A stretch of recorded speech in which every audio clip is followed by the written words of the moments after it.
We're going to debunk the debunking. Yes, we are. Every day, more than 110 Americans are killed with guns and more than 200 are shot and wounded. There are a lot of widespread myths and conflicting information about guns, gun violence, and gun safety laws in America. To set the record straight, we've developed a series of graphics to help you fork over the facts and dispel some of the most prominent myths about gun violence. Myth number one: criminals will always find a way to get their hands on guns. Laws like background checks stop sales to criminals every day. Since 1994, these laws have blocked more than 4 million gun sales to people who could not legally own guns. No, that's not true. The government can stop you via the no-fly list. There are many ways they have found ways to stop law-abiding citizens from owning guns, even though they've proven that they have not been a threat to anybody. So when they say 4 million criminals, understand that's very misleading because there are many sanctions and regulations that the government does put on the people, especially people who decide to use their free speech. Number two, guns don't kill people, people kill people. People with guns kill people and more effectively than people with guns. The U.S. gun homicide rate is 26 times higher than that of other high income countries. Okay, sure. But what about the fact that we have one of the biggest populations in the country? We have some of the biggest populations in the country. And we have a gun culture. Like 330 million Americans. Like, compared to other countries, like we have some of the biggest, we have one of the largest populations in the world. So that's not fair. Federal law prohibits all domestic abusers from having guns. Well, even I know that's not true. No, that is a myth. Yeah, I'm sorry. They're right on that. So strong gun laws don't work. Look at Chicago. Chicago proves why we must push for strong federal gun laws. Many of the guns used in crime in Chicago can be traced back to nearby states with weaker gun laws. Well, if Chicago's laws were so good, why weren't they able to stop the weaker gun laws from the other states? Like that's proof that that's proof that gun control doesn't work because Chicago has some of the biggest gun control in the country. So that just proves us right. A small child cannot pull a trigger. Well, I mean, I think you have to be very dishonest to say that's a fact. So we'll give them that one. How about that? The only way to stop a bad guy with a gun is a good guy with a gun. If more guns everywhere made us safer, America would be the safest country on earth. Instead, we have a gun homicide rate 26 times higher that of other high income countries. Again, we have a bigger population, bigger than some other, one of the biggest in the world, and we have a gun culture. So that's number one. And number two, I think it's very irrational to believe that when somebody who is an active shooter comes in and nobody else has a gun, people are going to die. Like, no matter how much you tap dance around that's just logic, rational logic. If you don't have a gun and the active shooter is the only one with a gun, people are going to die. Now, I keep hearing the solution, just call the police. Well, one, they've proven that they're not always going to go in right away. Uvalde, Columbine, many other examples. Number two, we have gone over how the police don't actually stop crime. They come after the crime is committed or has been attempted to be committed. So when you're waiting those 5 to 10 minutes, that active shooter is killing people. So you are indeed advocating for policy that gets people killed. Over 90% of mass shootings happen in gun-free zones. Again, that's not intelligent or logical. Arming teachers will keep our kids safe. Arming teachers ignores research that shows the presence of gun increases the risk posed to children and teachers. School safety experts and law enforcement impose arming teachers. Well, that's just an opinion, because I've heard law enforcement and gun experts say the exact opposite. So I guess we'll just leave that at hearsay. But I mean, yeah, when you have a gun in the house or the building, yeah, there's more chance of somebody getting shot. And you want to know why? Because the criminal is going to get shot. The criminal is going to get shot. And that statistic only exists because we had that power of the gun to shoot the criminal. So yeah, they will mislead you and say, "Oh, you have an increase of gun violence in the home or the building." Yeah, but that one time that gun is going to be shot in that building or home is going to be for that criminal. So it's very misleading. We don't own guns, so I don't need to worry about my kids getting a hold of one. 4.6 million U.S. children live in a household with at least one loaded unsecured gun. Children and teens access guns in homes other than their own. Okay, but that's not debunking the myth.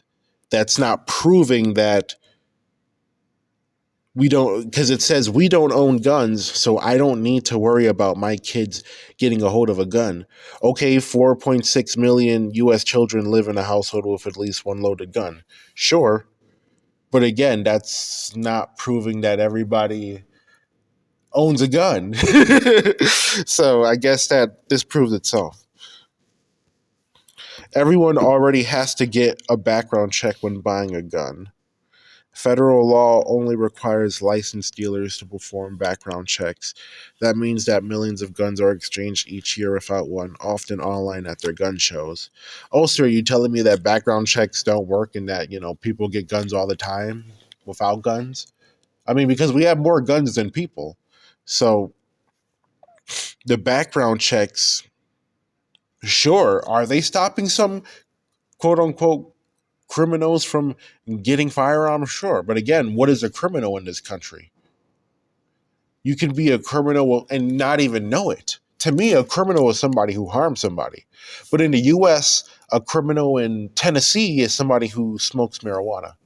So again, you really want to go by, the 4 million number where they're stopping 4 million criminals? No, majority of them are stopping law abiding, people who haven't harmed other innocent people or peaceful people. These are peaceful people.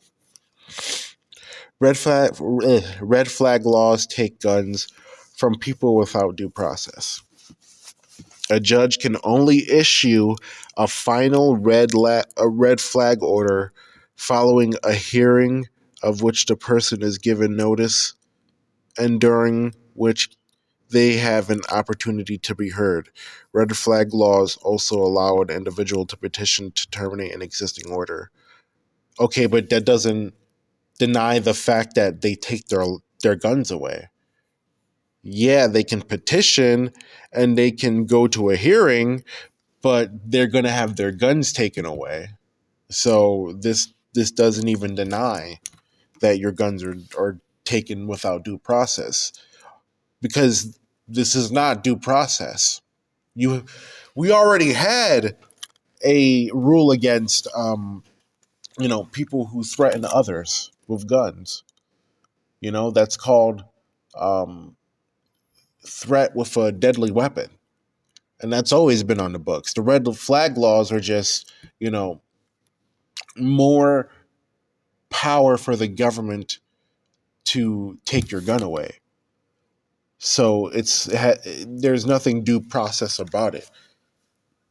If you can't prove somebody has threatened or is about to kill somebody with a gun, then you can't take their guns away.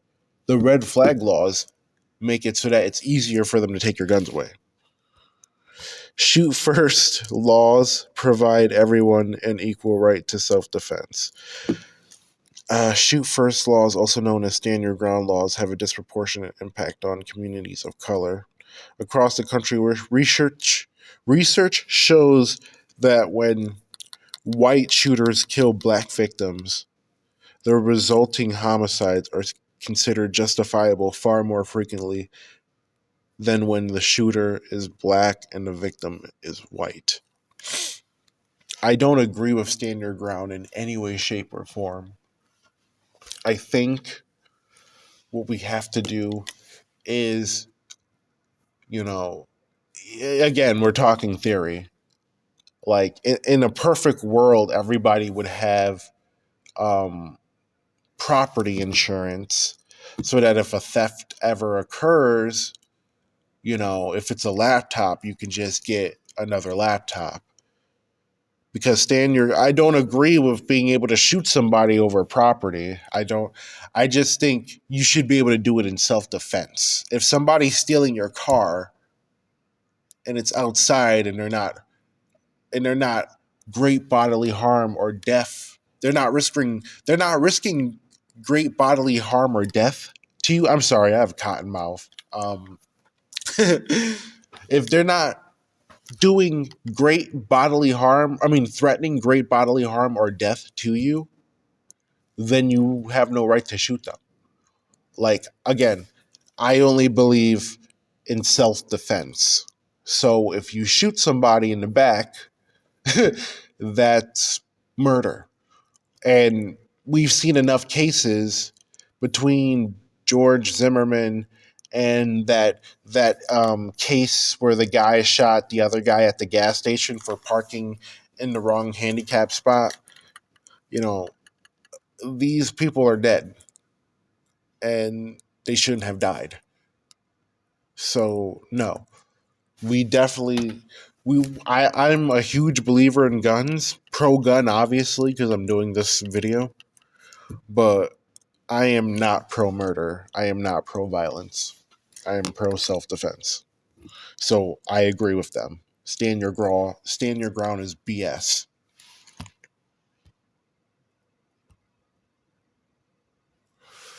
Myth: gun violence affects black and white people in the U.S. equally.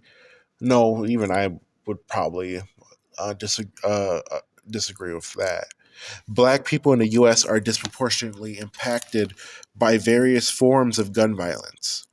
They experience 10 times the gun homicides, 18 times the gun assault injuries, and nearly 3 times the fatal shootings by police of white people in the U.S. Well, yes, because black people are impacted by crime the most. Well, I wouldn't say the most. I would say working class and poor people are impacted by gun violence the most, probably. Well, I believe so. Because look, they say they experienced 10 times the gun homicides, 18 times the gun assault injuries, and nearly 3 times the fatal shootings. Yeah, because again, minorities are affected by poverty the most. But again, it's not white people are affected by poverty too as well. So they're right on this. It's true. And one of the ways you get rid of gun violence is through, more resources for the people. You know, communities need to come together because the government isn't going to do it for us. They failed us. Nobody can deny that. But if we're talking theory, we should come as communities and fund resources that reduce poverty, that reduce wealth inequality, and that's the only way you're going to solve gun violence, as well as you know funding mental health. Active shooter drills make. I'm sorry, I didn't realize I would end up agreeing with some of these myths. Active shooter drills make students and school staff more safe in the case of an active shooter. There is no evidence to show student participation in active shooter drills saves lives, and data shows they do cause trauma and anxiety. The best way to protect, yeah, well, I mean, I don't. We shouldn't have to go through that because we should have a system where we've already reduced the likelihood of that, and if we do have that, we already have people who have already been trained to do so, like armed security, for instance, or teachers and staff who have a concealed carry license. I'm sorry, I gotta.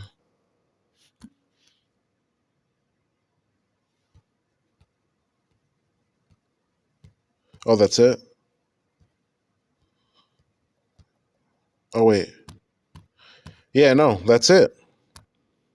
Okay, so I think I ended up agreeing with only like two or three of them, but again, the ones I did not agree with, keep in mind, the ones I did not agree with,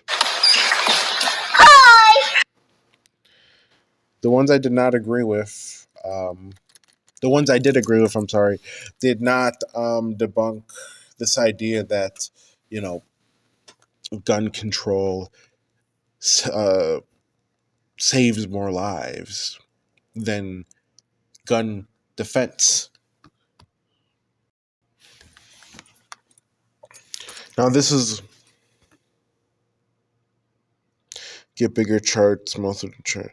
Uh, so there is a reason why the media nor gun control advocates ever talk about um, what we know as self-defense gun use. And the reason why, because it totally obliterates their irrational fear of guns and this idea that we somehow need gun regulations. So, myth: private ownership of guns is not effective in preventing crime. Defensive gun uses versus gun crimes. Essentially, they've taken all the surveys and data, and when you take a look at what on average they say, I mean, firearm crimes, average of defensive gun use studies. DGU is what they don't mention. I'm sorry. I meant to say defensive gun uses is what the media and gun control advocates do not talk about. Now, when you compare the firearm crimes to the defensive gun uses, we're talking about, on average, 2 million lives being saved a year. Again, these are all estimates and guesstimates and what have you. But think about this. They cars kill less than guns. Alcohol kills more than guns and cars combined. So when you think about that, and when you think about the fact we're not talking about putting more regulations on alcohol in cars, we understand that this is selective outrage and irrational outrage. This has nothing to do with the facts. People are angry about guns because they see children being killed and now they're angry. I mean, anybody with a heart would be angry, but to sit here and start talking about harming innocent people, peaceful people who have done nothing wrong to you, I that's where I draw the line. You don't get to do that.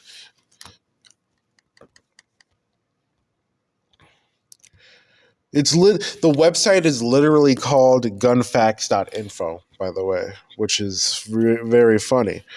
Um, oh, look, they even have defensive gun uses by mode. This is brandish or showed gun, verbally referred to gun, pointed gun at offender, fired gun including warning shots, fired gun at offender trying to shoot attacker, wounded or killed offender likely overstated. Look, out of all the times that defensive gun uses was used, only less than 10% actually wounded or killed somebody.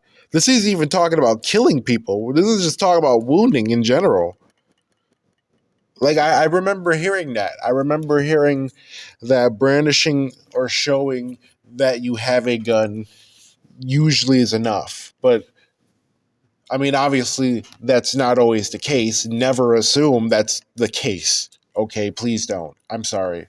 What I should have said was, you know, you always want to assume if you are a gun carrier and if you do take it out, you're only taking it out to use it, right? That's the only reason you would ever take out your gun, especially in public. Um, but fact: every year, people in the United States use guns to defend themselves against criminals an estimated 2,500,000 times, more than 6,500 people a day, or once every 13 seconds. Of these instances, 15.7% of the people using firearms defensively stated that they almost certainly saved their lives by doing so. And where does this come from? The ongoing victimization survey involved people from the government personally interviewing victims in person. Some criminologists believed this induces self-reporting biases, e.g., people don't like to tell the government they own a gun. Thus, the low numbers from the National Crime Victimization Survey is considered to be an outlier and not reliable.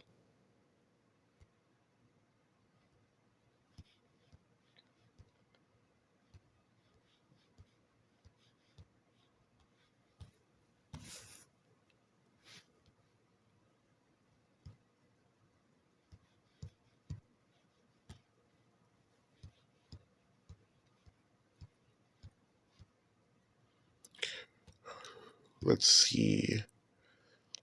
Even the government's estimate, which has a major mythology problem, estimates people defend themselves 235,700 times each year with guns. Estimating intruder-related firearm retrievals in U.S. households. 1994, Robin M. Ikeda, Violence and Victims, Winter 1997. They cite all of their resources. And these are our numbers from the government institutions. So even the government is being honest about this one. Well, as we should assume so. Again, I have yet to have anybody, debunk any of this information for me. Let alone show us where gun deaths possibly are higher than car deaths or alcohol. The number of times per year an American uses a firearm to deter a home invasion alone is 498,000. God damn. 4. Oh, wait, I'm sorry. Have I been reading these wrong? You guys know the link so you can see it, but I actually want to keep going over it only because this is important information. 3, 4. Oh, yeah, I think Oh, firearm violence. Okay, so the last one was actually firearm violence 1993 to 2011. Bureau of Justice Statistics, May 2013, estimating intruder related. Okay, yeah. So this one, I'm sorry, this one is the one we're reading now. The last one was from the Bureau of Justice Statistics.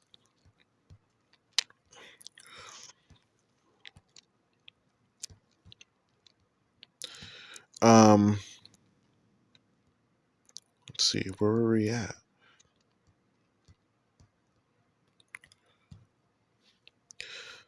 Let's read one more fact. In 83.5%, 2,087,500 of these successful gun defenses, the attacker either threatened or used force first, proving that guns are very well suited for self-defense. Wow. 83.5%. Armed resistance to crime, the prevalence and nature of self-defense with gun.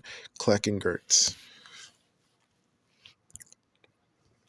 Yeah.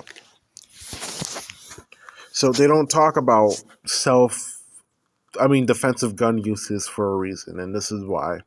Because even institutions like the FBI, the Bureau of Statistics, even they have to come out and say, yeah, guns actually do save much more lives than they kill, and over 80% of the time, they don't even have to pull the damn trigger.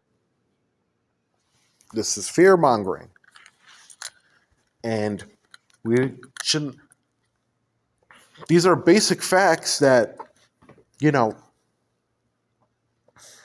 if people didn't want to be irrational, they would look up themselves.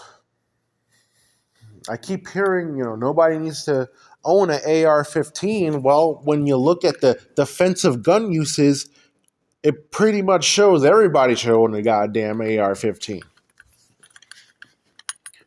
And what's sad about all of this is all of the gun violence that we are talking about here, that's the government. The government caused all of this. You guys keep turning to the same enemy who was causing all of these problems to begin with. If we had universal health care, if we had more resources like UBI, we wouldn't be having this conversation. And, they can point to other countries all they want. Other countries are not like us. We have a different culture, we have a different faith. And despite all of the guns we have in this country, the vast majority of them are I'm sorry, I lost my train of thought. The vast majority of these countries, the vast majority of these guns are being used to protect people on an everyday basis. And that's just fact. So please, stop saying nobody needs an AR-15. Stop saying we need more background checks. They don't work. Look at Chicago. Chicago. Here, friends, in fact, it's so easy to know the truth about guns. I did a simple research. Gun Facts America.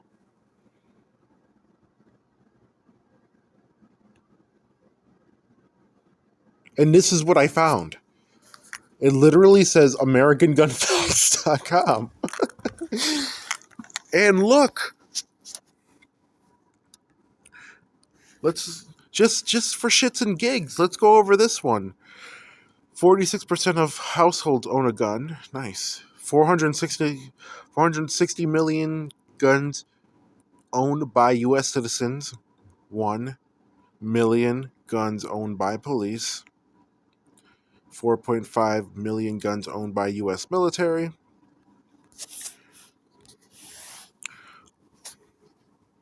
Oh yes. Oh yes, the famous 500,000 to 3 million times every year. That's how many lives guns save a year. according to the CDC.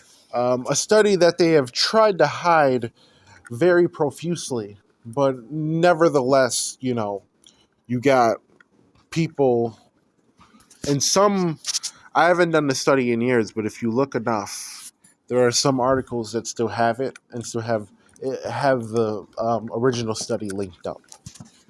But when you do find the original study, sometimes you even have to buy it because many cases of self-defense are not reported by police. The real number may be on the higher end, 57 to 93 times every hour. Damn. According to the National Research Council study done by Obama's presidency, guns are used for self-defense between 500,000 to 3 million a year. Because again, can you find us? Do they actually have the original download?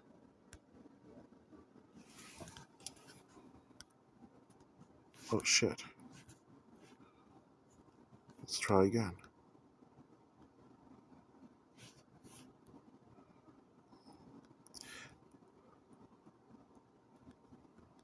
Oh wow. Do they?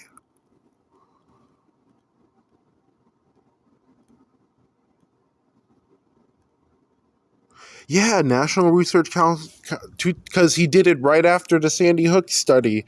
He enforced them to do a study on guns. National Research Council 2013. Yep, guys, this is it. Literally, this is it. I'm sorry, I've been looking for this for a while. Wow, this is, you know what? I'll look at that. Obviously, I'll have to look at that later, but that's amazing. I'm over 30 minutes, so I think I made my point. Um, the whole purpose of this video was again to protect individual liberty and showing once again that individual liberty is not the problem, the state is the problem.